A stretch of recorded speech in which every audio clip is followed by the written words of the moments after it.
Hey everyone, as we start week 2, we're really going to start getting into the define area and the ideation component of the design thinking process.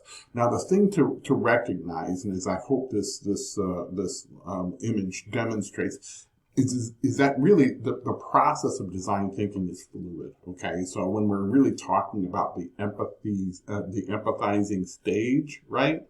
It really bleeds right into the defining, which then bleeds right into ideation and so on. And so there's not really like, okay, step away from empathy, we're going into define, right? They work together, okay? So even last week when we were working with personas and empathy maps and some of those types of things, you are already starting to work in the define area a little bit, okay? So as we work on this, don't get hung up on, okay, we need to split hairs here. Am I in empathizing? Am I in defining? Am I in ideation, right? This is really meant to demonstrate the process itself, okay? So that's where we're going to start. Recognize, though, as we work out of that empathizing stage, what we've done is collected a lot of data, right? And we're trying to make sense of it now, right? So that's the define part, right?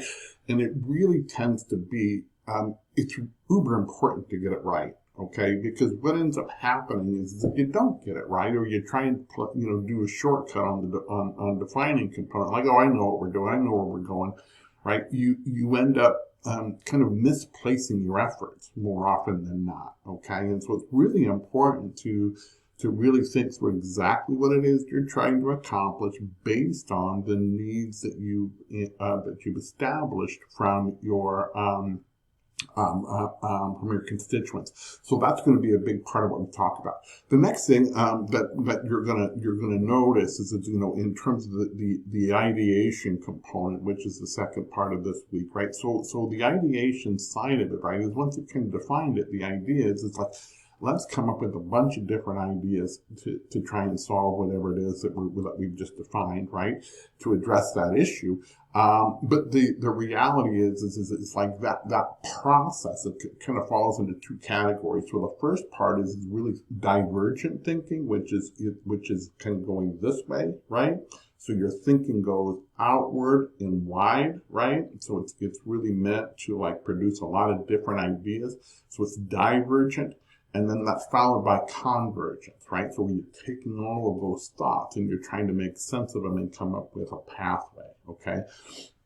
So as we work through those steps, though, one of the things that you're going to recognize is that the divergent part is really hard for most people, okay? And most of the time, it's because we just don't practice it very much, right? And even in schooling, we're always after what's the right answer, right?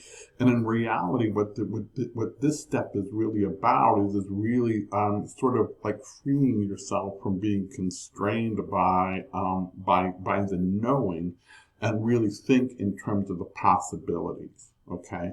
In most people, you always see, they sort of romanticize the divergent thinkers, right? They like, oh boy, these big thinkers and the way that they're able to, to dream and this and that and the other thing, and they really make it sound pretty inspiring.